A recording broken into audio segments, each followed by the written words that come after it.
r/NoSleep. Posted by you/SkinnyTinkles. Last week I lost my voice. Something else found it. I grew up in the city, so of course I was eager to see new and interesting places. I mean, as soon as I'd turned 18 I was out the door and traveling across the country.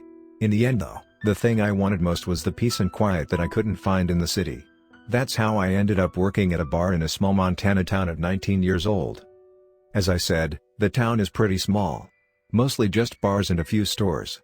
Ever since I moved there last month, I've always found the library to be interesting.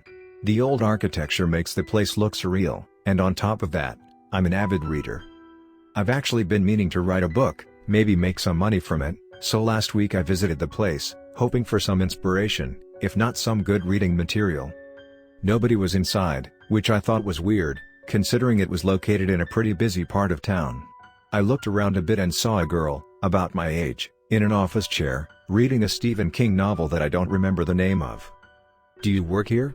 I asked tentatively. "Work here? I own the place," she said, jolting upwards. "Oh, wow. But you're only 19. Yeah, my aunt left it to me. I was the only reader in the family besides herself, so we were pretty close. I'm Kat." "Huh. I'm Leo. Sorry I didn't see you there sooner. I don't usually see many people coming in here this time of week. Not a lot of readers in this town. The library gets most of its money from people buying DVDs every Friday." Sure enough, there were several stands full of DVDs for the latest and greatest movies. Those weren't why I was there, though. Say, I've been thinking of writing a novel. I was hoping I could find some inspiration here. A passion for reading, let alone writing? You must not be from here.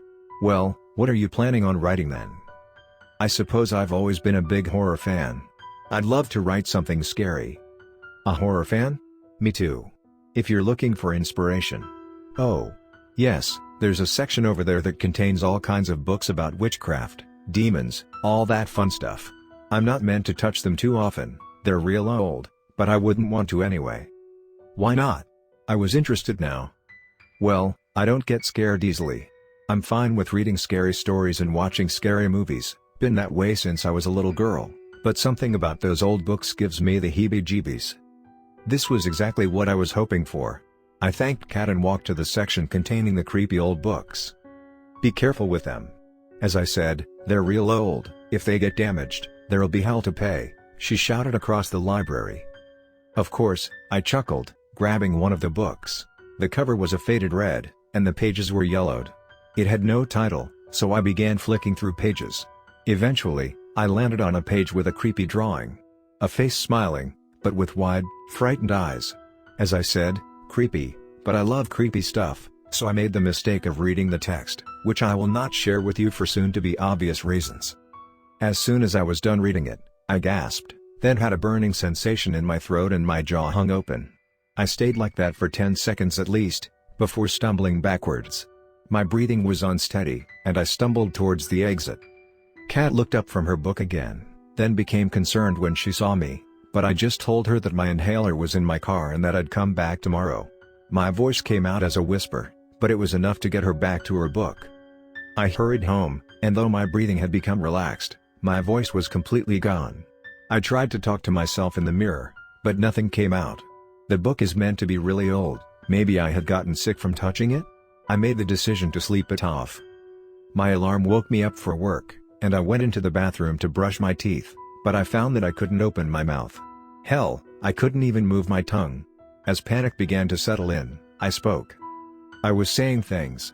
It was my voice. But, it wasn't me saying those things? Something was controlling my mouth to speak. You invited me in. Yesterday evening, you read from the book. Be aware, I am in control of not just your speech, but your respiration. If you try to communicate about this to anyone, or if you don't do as I desire, I will stop breathing for you, or perhaps I'll bite clean through your tongue. I showed up to work on time, thankfully. I must have been a sight.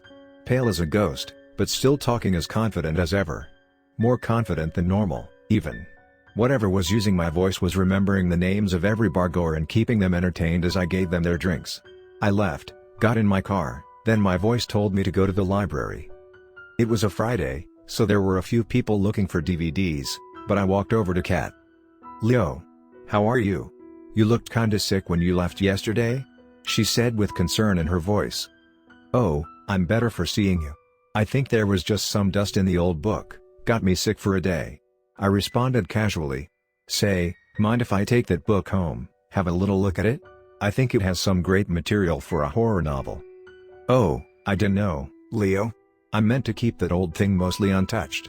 And if it's gonna make people all sick for the day, I don't think I should be letting people near it." "Okie dokie." I grinned at her, then I whispered so that only I could hear myself, "Go grab some horror DVDs." I obliged, taking 2 in each hand and walking back to Kat. "Say, you're a horror fan, ain't ya?" I smiled. "Sure. I don't scare easy, though." My smile grew wider as I said, "Say, I'll be watching a few of these here horror movies tonight, wanna come over to my place tonight and watch them with me?" She took me up on the offer, and I headed home to get ready. I was beginning to seriously worry.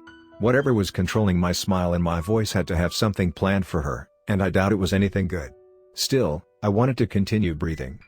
She arrived at 9 p.m. and I went to turn on the movies. The movies I was told to grab were the Evil Dead films. My mouth possessor was not without a sense of humor. We sat on the couch for 2 hours like that, laughing at the movies and getting incredibly drunk, even while I was afraid to move from the couch and my voice was sweet-talking her. At around 11 p.m., we were both plastered, though I got the sense that whatever was controlling my voice was focused on something, despite my speech being slurred. It was at this point that she leaned in for a kiss, which the thing controlling my mouth obliged.